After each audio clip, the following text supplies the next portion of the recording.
ಆತ್ಮೀಯ H60 news ಅರ್ಥಾತ್ ಸೀತಾರಾಮ್ ನ್ಯೂಸದ ವೀಕ್ಷಕರೇ, ನಾನು ನಿಮ್ಮವ ಎಂ ಆಯುಧ ಮಲ್ಲಪ್ಪ ಜೊತೆ ಅವರು. ತಾವು ಈಗ ಸುದ್ದಿಗಳ ಲೋಕಕ್ಕೆ ಎಂಟ್ರಿ ಹೊಡಿತಾ ಇದ್ದೀರಿ. ಈ ಸುದ್ದಿಗಳನ್ನು ಪ್ರತಿಯೊಂದು ನೋಡೋ ಜೊತೆಗೆ ನಿಮ್ಮ ಅಭಿಪ್ರಾಯಗಳನ್ನು ಹಂಚ್ತಾ ಇರಿ. ಯಾಕಂದರೆ ಈ ಸುದ್ದಿಗಳು ನಿಮಗಾಗಿ, ನಿಮ್ಮ ಬದುಕಿಗಾಗಿ, ನಿಮ್ಮ ವೈಚಾರಿಕೆಗಾಗಿ, ನಿಮ್ಮ ತಿಳುವಳಿಕೆಗಾಗಿಯೂ ನಿಮಗೂ ಗೊತ್ತು. ಜೊತೆಗೆ ನಮಗೂ ನಿಮ್ಮೊಂದಿಗೆ ಇದೊಂದು ಮಾತಾಡುವಂಥ ಜೊತೆಗೆ ಸುದ್ದಿಗಳನ್ನು ಬಿಡುವಂಥ ಕೆಲಸ. ಈ ಕೆಲಸದಲ್ಲಿ ನಾವು ನಿಮ್ಮೊಂದಿಗಿದ್ದೀವಿ ಅಂತ ಹೇಳ್ತಾ ನೋಡ್ತಾ ಇರಿ ಸುದ್ದಿಗಳನ್ನು. ನೋಡಿ, ಅದು ಈಗಾಗಲೇ ತನಿಖೆ ನಡೀತಾ ಇದೆ. ಆದರೆ ನಾವೆಲ್ಲ ಕೇಳದ ಹಾಗೆ, ಯಾಕಂದರೆ ಈಗಾಗಲೇ ಮಾನ್ಯ ಟ್ರಾನ್ಸ್ಪೋರ್ಟ್ ಮಿನಿಸ್ಟ್ರು ಹೇಳಿದ್ರು 90 ಜನ ಇದ್ದರು ಪ್ರಯಾಣಿಕರು ಅಂತ ಹೇಳಿ.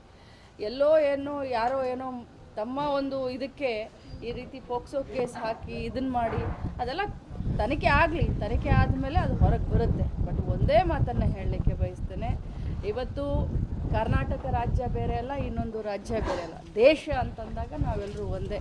ನಾನು ನಿನ್ನೆ ನೋಡ್ತಾ ಇದ್ದೆ, ಆ ರಾಜ್ಯದ ಜನ ಬಂದು ನಮ್ಮ ಬಸ್ಗಳ ಕಂಡಕ್ಟರ್ಗಳನ್ನ, ಡ್ರೈವರ್ಗಳನ್ನ ಧಮಕಿ ಕೊಡೋದನ್ನೆಲ್ಲ ನೋಡಿದ್ದೀನಿ. ಇದೆಲ್ಲ ನಿಲ್ಲಬೇಕು. ನಮ್ಮ ವೈರಿಗಳು, ನಮ್ಮ ದೇಶದ ವೈರಿಗಳು ಯಾರು? ನಾವೇ ಹೊಡೆದಾಡೋದಲ್ಲ. ಇಲ್ಲಿ ನಾವೆಲ್ಲರೂ ಭಾಳಷ್ಟು ಮೆಚ್ಯೂರ್ಡ್ ಆಗಿ ನಾವು ಬಿಹೇವ್ ಮಾಡಬೇಕಾಗತ್ತೆ. ಈ ಒಂದು ಕ್ಷುಲ್ಲಕ ರೀತಿಯಾಗಿ ಮಾಡೋದು ಬೇಡ. ಎಲ್ಲರಿಗೂ ಎಲ್ಲ ಭಾಷೆ ಅಭಿಮಾನ ಎಲ್ಲರಿಗೂ ಇರುತ್ತೆ. ನಿಮಗೆ ನಿಮ್ಮ ಭಾಷೆ ಮೇಲೆ ಅಭಿಮಾನ ಇದ್ದರೆ ನಮಗೆ ನಮ್ಮ ಭಾಷೆಯ ಮೇಲೆ ಅಭಿಮಾನ ಇದೆ. ಅದಕ್ಕೆ ಇದನ್ನು ಇಲ್ಲಿಗೆ ಮುಗಿಸ್ಬೇಕು. ಕಾನೂನು ಸುವ್ಯವಸ್ಥೆ ತಾವೆಲ್ಲ ನೋಡಿರ್ಬೋದು. ಈಗಾಗಲೇ ಎಲ್ಲಿ ಏನಾದರೂ ಒಂದು ಸ್ವಲ್ಪ ಆದರೂ ಇದ್ರ ಬಗ್ಗೆ ಏನಾದರೂ ಘಟನೆ ನಡೀತಾ ಇದೆಯಾ ಅಂತ ತಾವು ನೋಡಿರ್ಬೋದು. ಅದನ್ನು ನಾವು ಕಂಟ್ರೋಲ್ ಮಾಡಿದ್ದೀವಿ. ನೋಡಿ, ಕಮಿಷನರ್ ಆಗಿರ್ಬೋದು, DCP ಅವರಾಗಿರ್ಬೋದು, ಭಾಳಷ್ಟು ಅಚ್ಚುಕಟ್ಟಾಗಿ ಇದನ್ನು ನಿಭಾಯಿಸಿದ್ದಾರೆ. ಸ್ಥಳೀಯ CPI ಅವರನ್ನು ನಾನು ಕೇಳಿದ್ದೀನಿ. ಅವರೊಂದು ಸ್ವಲ್ಪ ಇದನ್ನು ನಿಭಾಯಿಸೋದ್ರಲ್ಲಿ ವಿಫಲ ಆಗಿದ್ದಾರೆ ಅಂತ ಹೇಳಿದ್ದೆ. ಪುಂಡರು ಬಂದು ಈ ಒಂದು ಭಾಷಾ ವಿವಾದವನ್ನು ಎಳೆದುಕೊಂಡು ರಾಜಕಾರಣದ ಬೇಳೆನ ಬೇಯಿಸ್ಕೊಳ್ಬೇಕು ಅನ್ನುವಂಥ ಇದರಲ್ಲಿ ಈ ರೀತಿ ಹೋಗ್ತಾ ಇದ್ದಾರಲ್ಲ, ಅದನ್ನು ನಾನು ಖಂಡಿಸ್ತೀನಿ. ಇಲ್ಲಿ ಎಲ್ಲರೂ ಗೌರವದಿಂದ ಬಹಳಷ್ಟು ಇದರಿಂದ ನಾವು ಭ್ರಾತೃತ್ವದ ದೃಷ್ಟಿಯಿಂದ ನಾವು ಇಲ್ಲಿದ್ದೀವಿ. ಈಗ ನನ್ನ ಕ್ಷೇತ್ರದಲ್ಲಾಗಿದೆ ಘಟನೆ ಅಂತ ತಾವು ಕೇಳಿದ್ರಿ ಮಾನ್ಯರು. ಆದರೆ ನನ್ನ ಕ್ಷೇತ್ರದಲ್ಲಿ ನನ್ನನ್ನು ಇಡೀ ಮರಾಠಿಗರು ಓಟಾಗಿ ಗೆಲ್ಲಿಸ್ತಾರೆ ಅಂತಂದರೆ ಒಂದು ಭಾಷಾ ವಿವಾದ ಅನ್ನೋದನ್ನು ಬೇರೆ ಸಮೇತ ನಾವು ಕಿತ್ತಾಕಿದ್ದೀವಿ. ಇವತ್ತು ಸರ್ಕಾರಿ ನೌಕರಸ್ಥರು, ಅದರಲ್ಲೂ ಕೂಡ ಅವರು ಟ್ರಾನ್ಸ್ಪೋರ್ಟೇಷನ್ದವ್ರು ಇರ್ಬೋದು, ಪೊಲೀಸ್ ಇಲಾಖೆಯವ್ರು ಇರ್ಬೋದು, ಅಥವಾ ನಮ್ಮ ಹೆಲ್ತ್ ಇಲಾಖೆಯವರು ಇರ್ಬೋದು.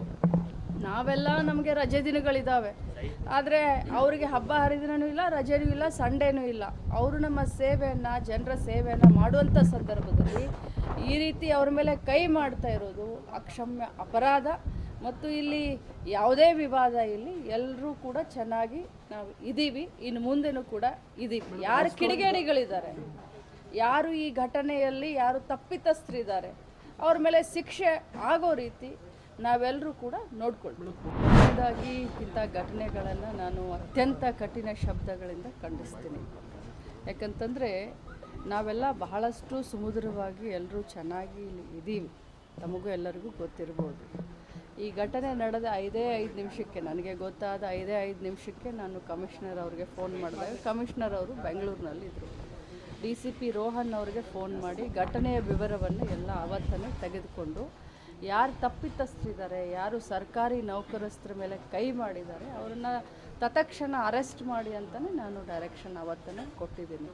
ಅದರ ಜೊತೆಯಲ್ಲಿ ಇವತ್ತು ಎಲ್ಲರೂ ನಾವು ಸ್ವರಾಜ್ಯದ ಬಗ್ಗೆ ಮಾತನಾಡ್ತೀವಿ. ನಾವೆಲ್ಲರೂ ಮೊದಲು ಭಾರತೀಯರು, ಕನ್ನಡಿಗರು. 50 ವರ್ಷದ ಸುವರ್ಣ ಮಹೋತ್ಸವವನ್ನು ನಾವು ಬಹಳ ಹೆಮ್ಮೆಯಿಂದ ನಾವು ರಾಜ್ಯ ಸರ್ಕಾರ ಆಗಿರಬಹುದು ನಾವೆಲ್ಲರೂ ಸೇರಿಕೊಂಡು ಆಚರಣೆ ಮಾಡಿದ್ದೀವಿ. ಸ್ವರಾಜ್ಯದ ಬಗ್ಗೆ ಮಾತನಾಡಿದಾಗ ಭಾರತೀಯರು ಎಲ್ಲರೂ ಒಂದು ಅಂತ ಹೇಳಿದಾಗ 4 ಜನ, 5 ಜನ, 10 ಜನ ಇಂಥ ಪುಂಡರು ಬಂದು ಈ ಒಂದು ಭಾಷಾ ವಿವಾದವನ್ನು ಎಳೆದುಕೊಂಡು ರಾಜಕಾರಣದ ಬೇಳೆನ ಬೇಯಿಸ್ಕೊಳ್ಬೇಕು ಅನ್ನುವಂಥ ಇದರಲ್ಲಿ ಈ ರೀತಿ ಹೋಗ್ತಾ ಇದ್ದಾರಲ್ಲ, ಅದನ್ನು ನಾನು ಖಂಡಿಸ್ತೀನಿ.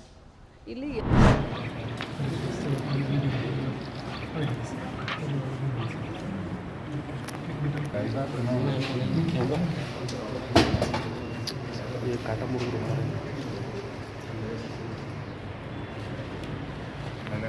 ನಮ್ಮ ಡಿಪಾರ್ಟ್ಮೆಂಟ್ ಎಲ್ಲ ರಾಜಕಾರಣ ಪಡೆದು ನಾನು ಪೊಲೀಸ್ನವ್ರು ಹೆಲ್ಪ್ ಮಾಡಬೇಕು ರವಿ ಪಾಟೀಲ್ ಅದೇನು ಸರ್ ಫುಲ್ ಪ್ಲೇಸ್ ಹಾಕ್ಯಾರಲ್ಲ ಅವೇ ನನ್ನ ಬಾರಿಸಿ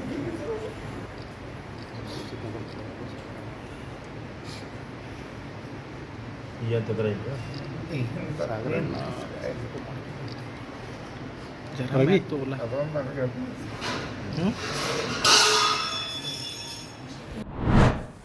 ಆದ್ಮೇಲೆ ಎಲ್ಲ ಸುದ್ದಿಗಳನ್ನು ನೋಡಿದ್ರಲ್ಲ ಏನು ಅನಿಸ್ತು ನಿಮಗೆ?